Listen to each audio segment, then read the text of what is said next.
अज सिख मित्रां दी वधेरी क्यों दिलड़ी उदास घनेरी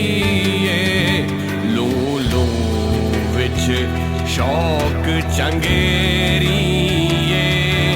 अज नै